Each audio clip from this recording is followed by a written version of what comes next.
Welcome to Living Well with MS Coffee Break. I'm your host Geoff Allix. We decided to do something a little different in expanding the range of content we produce here at Living Well with MS.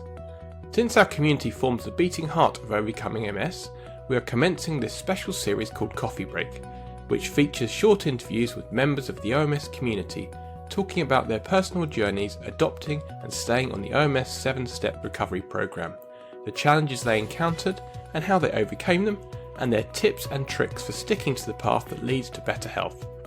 We hope you enjoy and learn from these brief chats between our regular episodes, and as always, your comments and suggestions are welcome by emailing podcast@overcomingms.org. That's podcast@overcomingms.org. And don't forget, if you enjoy these and other Living Well with MS podcast episodes, please leave a review on Apple Podcasts or your favourite podcast listening platform. Welcome to the Living Well with MS Coffee Break. This week it's going to be a little bit different from normal. There's actually two of us behind this podcast. There's myself, the host, and also Alex, who is the producer of the Living Well with MS podcast. And this week, to change things up a little bit, we're going to turn the tables, and Alex is actually going to be interviewing me. So, welcome, Alex. Thanks so much, Geoff. I'm really happy to be here. For those of you who don't know me, I've been with Overcoming MS, working with the charity for over 6 years. My name is Alex Twersky, and I'm, in contrast to Geoff, I'm based on the other side of the pond in the United States, in New York City. And I'm really happy for the opportunity to try out this comfy hosting chair for a few minutes. Although, Geoff, I promise I won't get too comfortable in it. So Geoff, just like the other wonderful episodes in the Coffee Break series, this being our 8th one, which we're super excited about. We've made it to lucky number 8. And we're really happy to have you here as our guest because you've been doing such an amazing job as the host of the Living Well with MS podcast since its launch.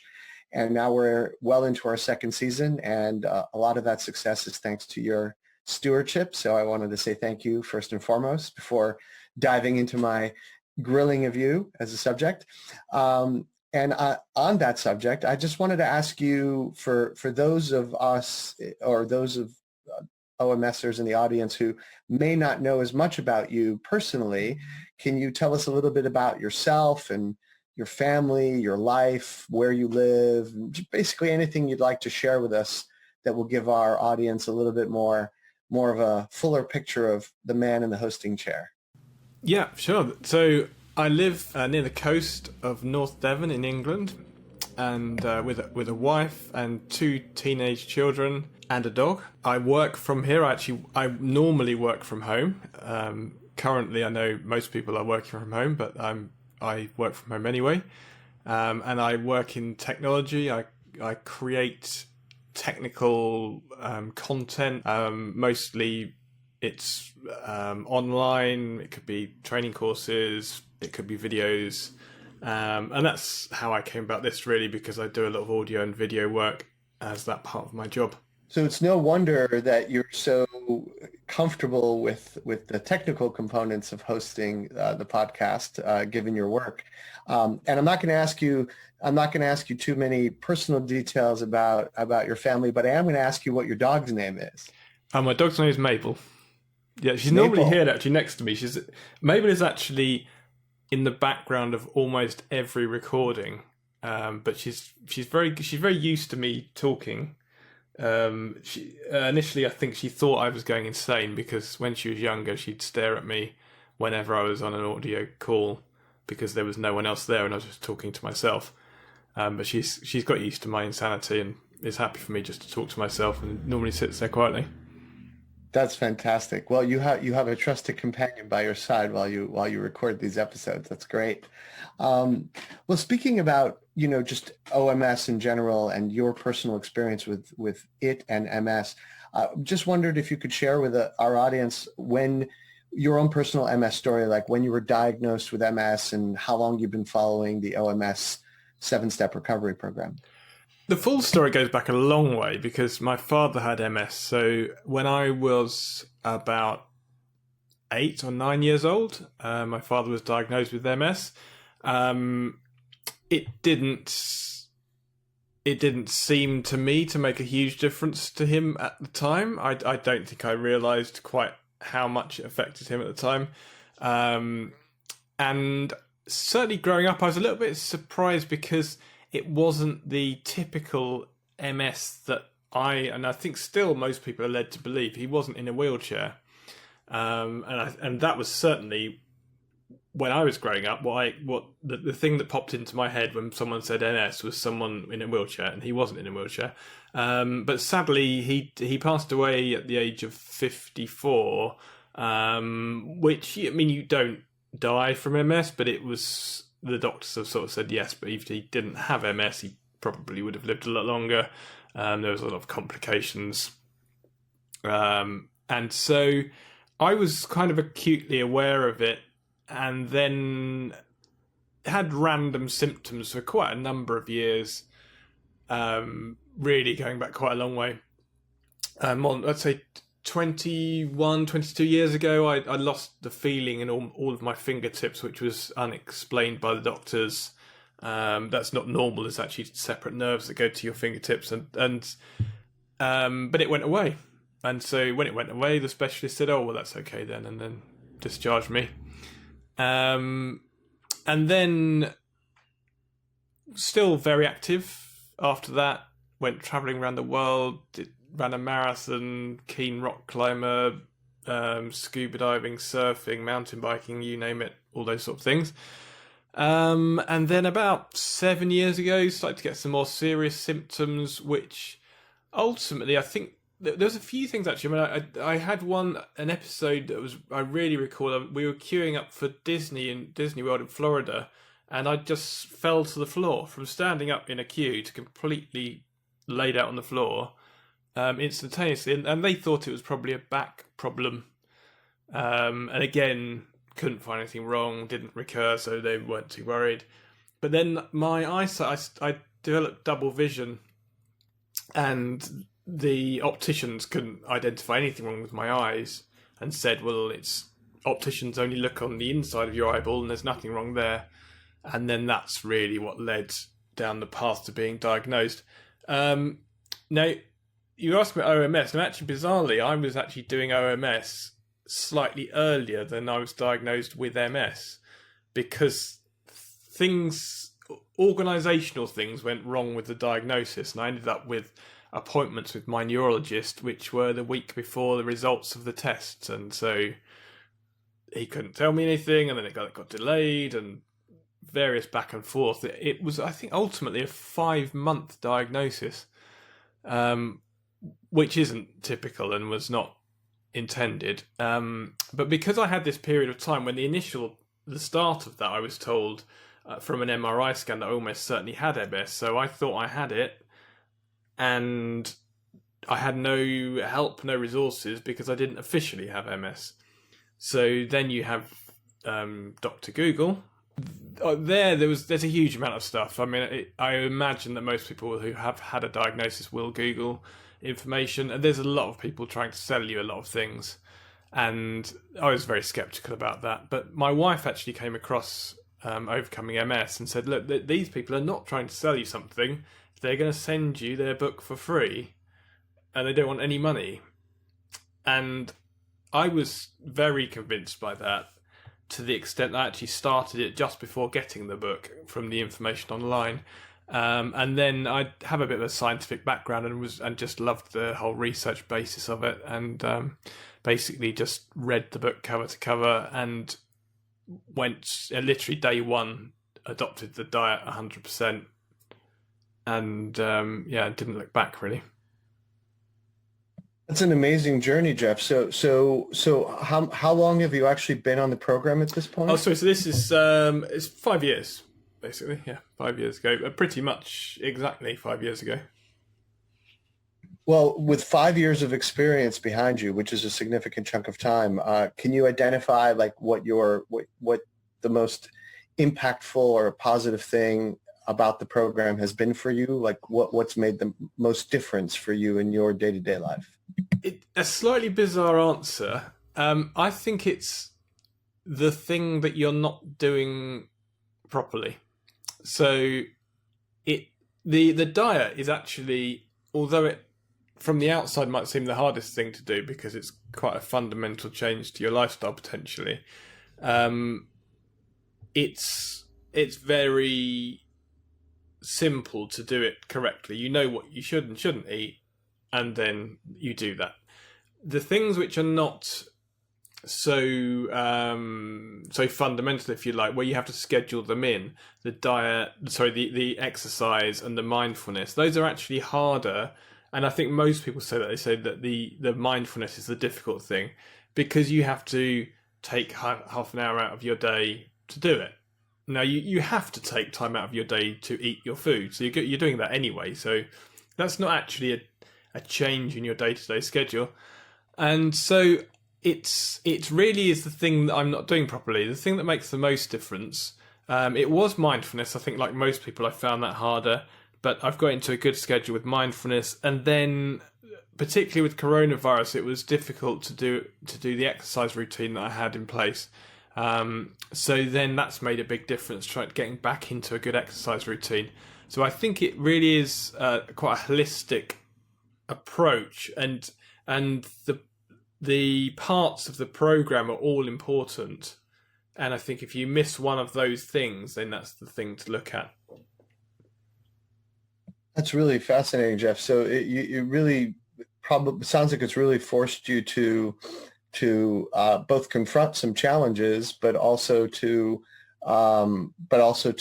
realize that, you know, sometimes the thing you think will be hardest is not that hard, and other things might actually pose more of an obstacle. But speaking of that, so it sounds like you may have already answered my next question, but just in case that there's more to the story, I'll ask what you think your greatest challenge has been in adopting the OMS program, and what did you do? Are there any tips or tricks you can offer to overcoming that challenge that you faced?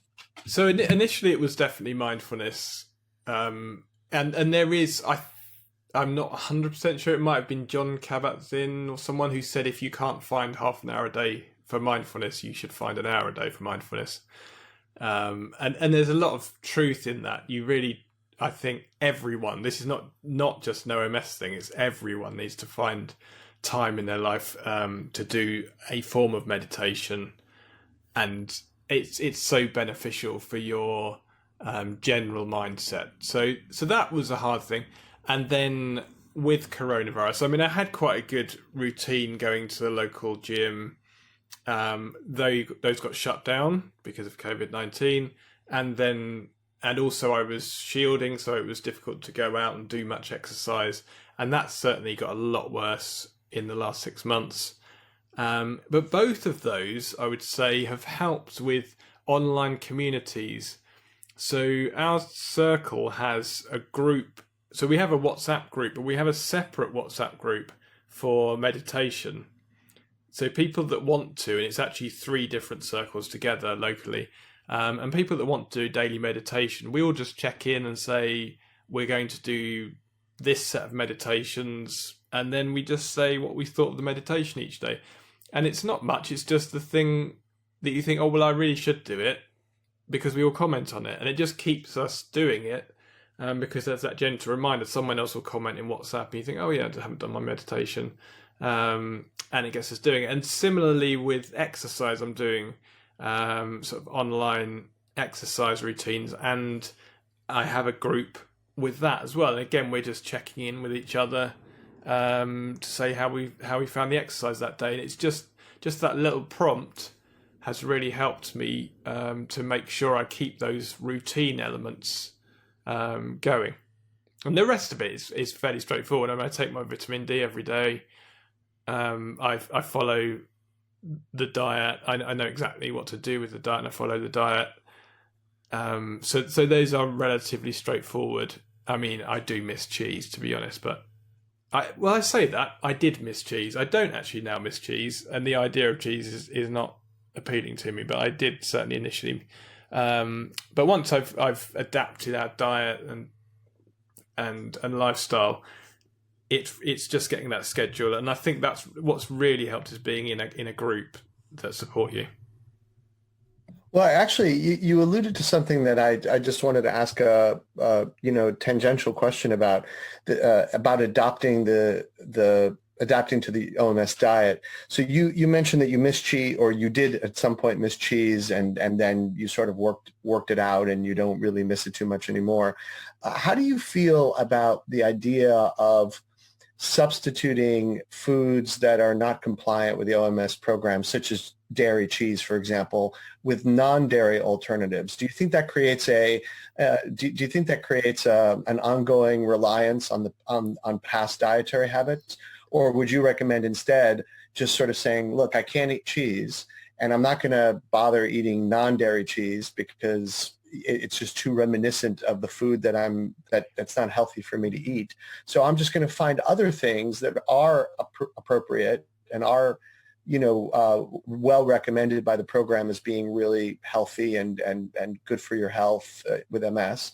And I'll just focus on those instead of trying to find substitutes. I think it's a mixture there, because a lot of a typical Western diet has had dairy in it. So, for example, coffee. I just find espresso coffee is a bit too strong for me.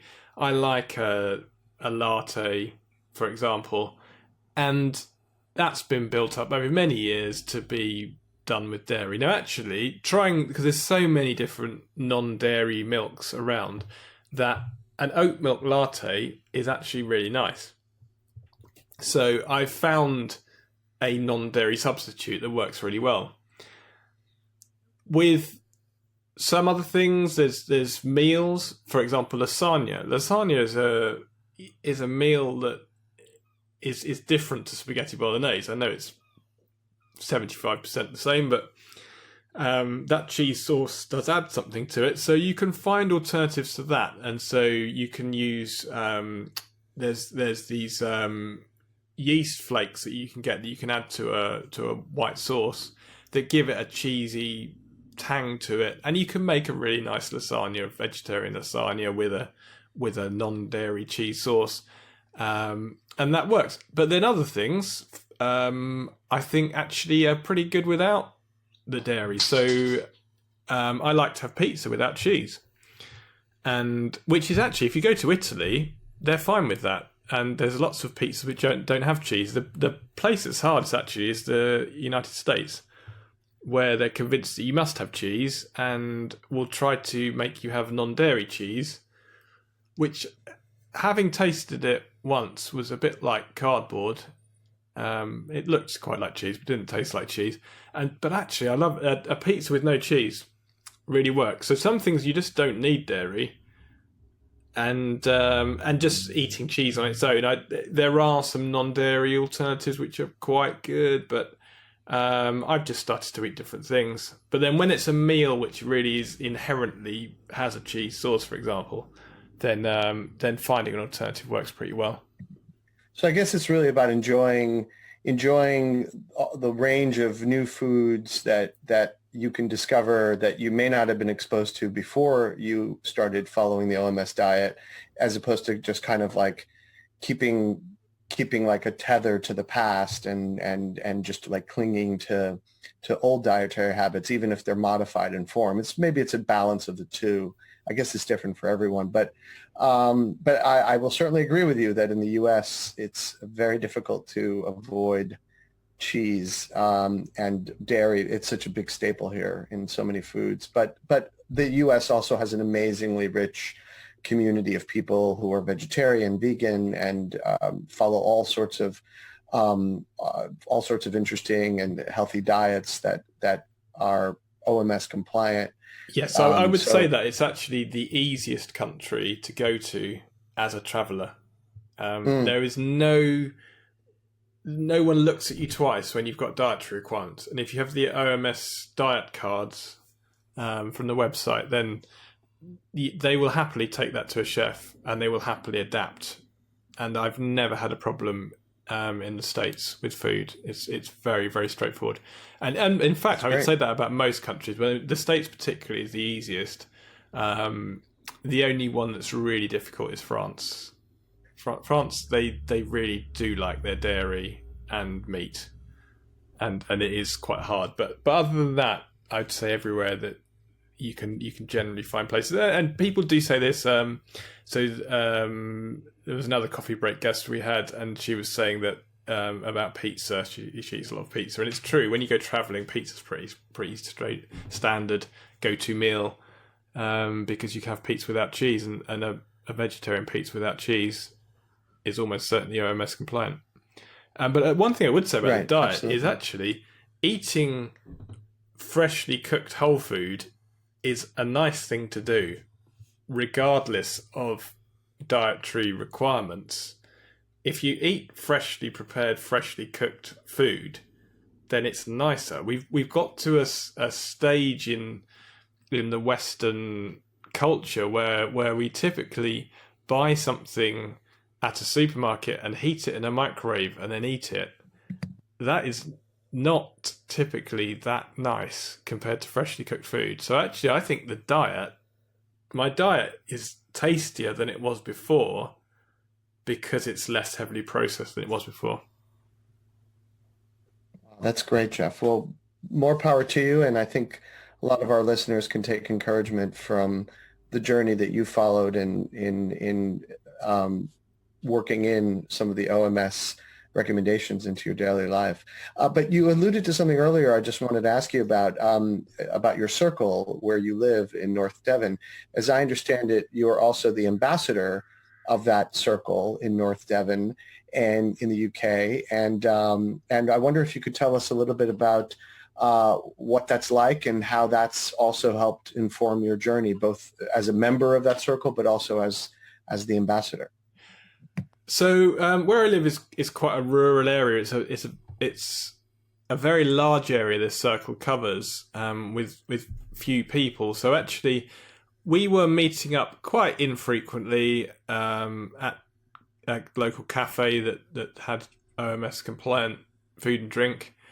It was quite nice to actually meet some other people following the program. I mean, I've been on a 5-day retreat, and that was fantastic to meet so many people who are following it. But actually, just day to day, local people, and we were in contact with each other, so we could give each other guidance, advice, helping hand.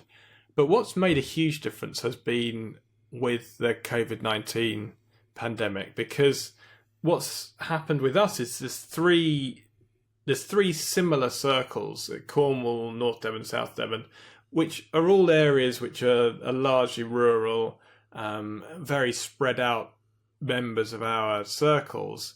But with those, because we've grouped together, we have a very vibrant WhatsApp group.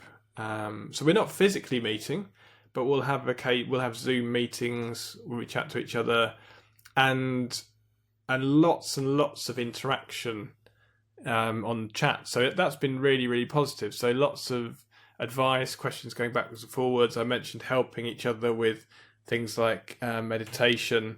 So that's been really, really beneficial for having the circle. So it's partly giving back for me, and that's why I started hosting the podcast. Is a feeling of I wanted to give back because I felt that OMS had given me so much, but actually getting a lot from it as well. So I'm getting a lot of support and advice from the members of the circle. That's wonderful, Geoff. And I'm sure that they appreciate your stewardship and in general, I think that you're speaking about something that's quite important to the OMS program, which is the idea of community, and certainly circles is a wonderful way for people to find that in their local area. So we as OMS would certainly encourage anyone who's interested in circles to check it out on our website and see if there's a circle in your area, or maybe even consider starting one. So great for you. Great job on your part for being involved in that aspect as well. But I think one of the key things that before we before this episode comes to a close that everybody wants to know about is your your role as the host of the Living Well with MS podcast. So just wondering, what's it like from your perspective to be the host of this podcast and to have been with it from the start and to engage with so many diverse members of both the OMS community, but also the broader MS community? So right at the beginning, I saw that it was posted to say, would anyone be interested? And I thought, well, actually, I do audio and stuff for my work, and I have a studio mic for work, and I have all the software and everything like that. I'm used to using it, and it should be pretty straightforward. And then I was contacted by the then CEO, Gary McMahon, and he said, "Oh yes, we're going to give you an interview for the position. There's a few people being interviewed." And then I got incredibly nervous because I thought, oh right, I'm actually being tested, and my professional. I'd shown him samples of my work, and I was like, my work's being judged here, and I got incredibly nervous considering I'm not being paid for the role. So I was probably more nervous for this, if you like, job that I'm not being paid for than I was for ones where I get paid for it. But then I did it purely because I wanted to give back to OMS. I felt I'd benefited hugely from OMS, and I wanted to return that in some way. But actually, I found it hugely beneficial. Just interviewing such a broad range of people, from some of the top neurologists in the world to dietary experts to specialist MS exercise experts, really such a broad range, and inspiring people as well who've inspired me, people who run marathons who've got MS, people who've really just embraced everything about the lifestyle and incredibly encouraging. So it's been a fascinating journey for me, and I've definitely got a huge amount from it, and so I find it hugely beneficial.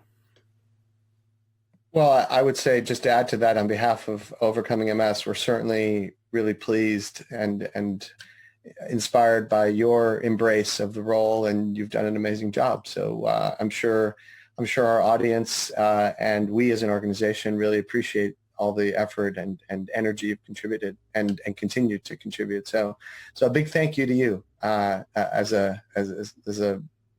something that really means a lot to us. Because the podcast has really become a really important feature of our offering to the community, and we hope more and more people take advantage of it. So thanks, Geoff.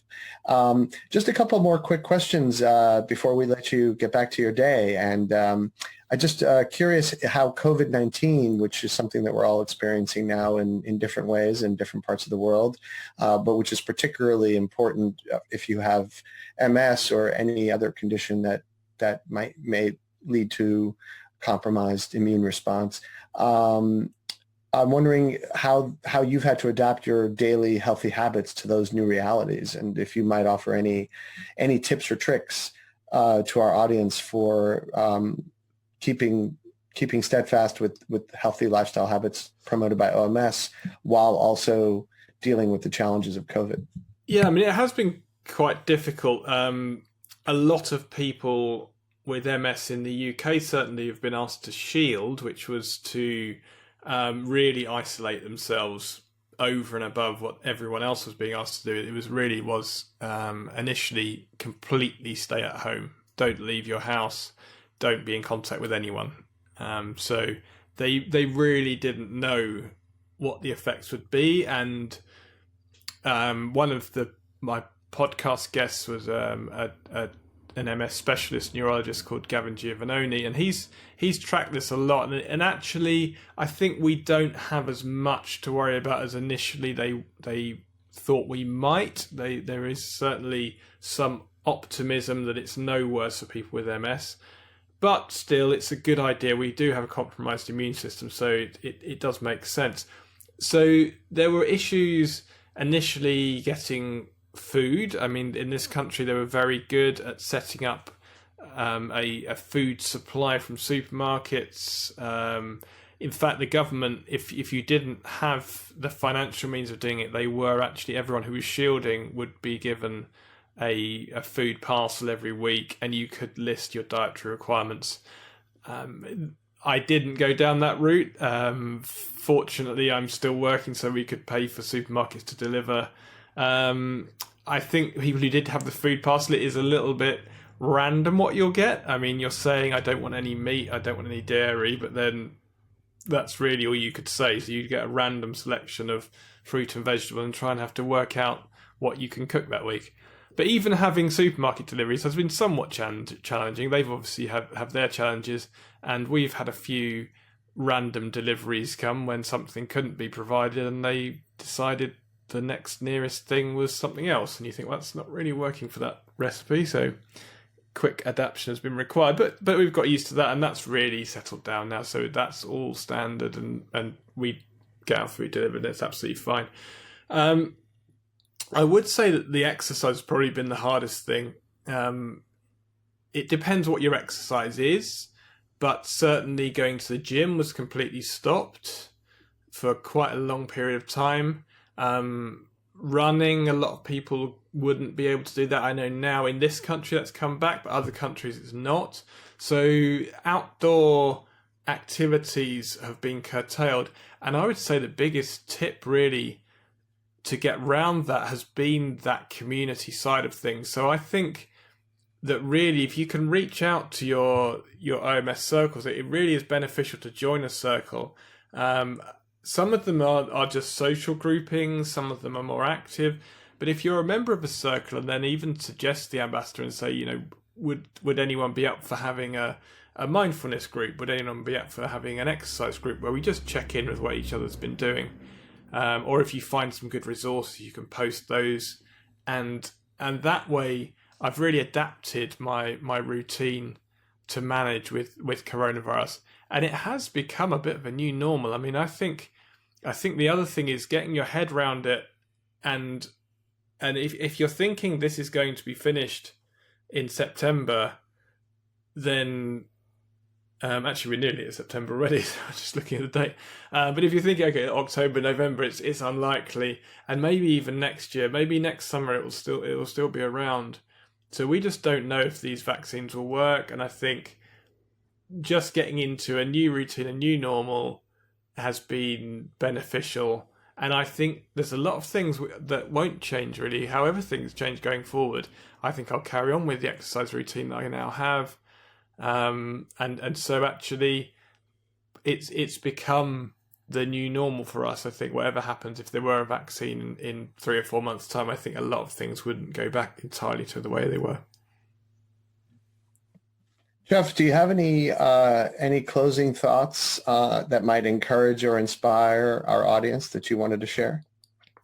I think if you're newly diagnosed, that it's not as bad as you might think. There are developments in all sorts of areas. So the lifestyle factors, they knew nothing about lifestyle 20 years ago. So my father was not encouraged to change his diet whatsoever. He had a diet high in processed food, high in red meat, high in dairy. He smoked and wasn't discouraged from smoking. He was discouraged from exercising. So really almost everything wrong. And this is not, OMS is not some sort of like pie in the sky made up approach. It's based on scientific evidence. And if you put it to a neurologist, they will typically say, well, let's say my neurologist said, there's no proof for any of this. There's no way that, in fact, this will be proved because it's very hard to do a double-blind trial for someone who is or isn't doing exercise. You know the placebo. You know whether you are or you are not doing exercise. It's very hard to do a placebo on someone's diet when they know they are or they are not eating meat. So it's almost impossible to do that highest level scientific research. But he said, ultimately, this is not going to do you any harm. And in fact, it's likely to improve your MS outcome. And apart from that, it's very likely to improve your risks of heart disease, stroke, diabetes, and an endless list of these so-called Western illnesses. So I think adopting that lifestyle is very likely to improve your outcome. The outcomes in terms of lifestyle, there's certainly so much more known about it nowadays, and adopting a healthy lifestyle will definitely improve your outcome. And then the other side of it is the medical side, and there have been huge advances. In the 5 years since I've been diagnosed with MS, there have been huge advances, and there continue to be constant research and improvements in their understanding of MS, treatments for MS, and so these things are just going forward at pace. And so your prognosis now is nothing like the prognosis that it was 10 years ago, 20 years ago, and it's continuing to improve. So I think look forward with optimism rather than with dread. Well, Geoff, those are really important thoughts indeed, and I just wanted to thank you again for the time you took to open up your own life and experiences with our audience, and I thank you for the opportunity to take a moment to be in the guest chair, or I should say, for me to be in the host chair and for you to be in the guest chair. I'm eager for you to return to the standard arrangement with our next episode, and which I'm sure our audience will look forward to as well. And just to let everyone know, since we have your rapt attention, our next full-length episode after this one will be launching on September 9th, and it will feature a very special guest, Trevor Wicken of the MS Gym, and it'll talk about how to juice up the exercise routine for people with MS. And Trevor is an amazing fitness expert focusing on MS. So I'm sure that will be a really exciting and useful episode for folks to tune into. And Geoff, any closing words? No, I think thanks for switching chairs, and like you say, I'll be back in the host chair next time. And I would absolutely encourage people to listen in on the Trevor Wicken episode. He's a very inspiring guy, and we've recorded that already. To be honest, it could have been 3 hours long, I think, easily. He's absolutely committed and inspired to the whole MS exercise and lifestyle approach. Excellent. Well, thank you again, Geoff, and I've kept the chair warm for you, and I've kept the studio clean. So until next time. Thank you.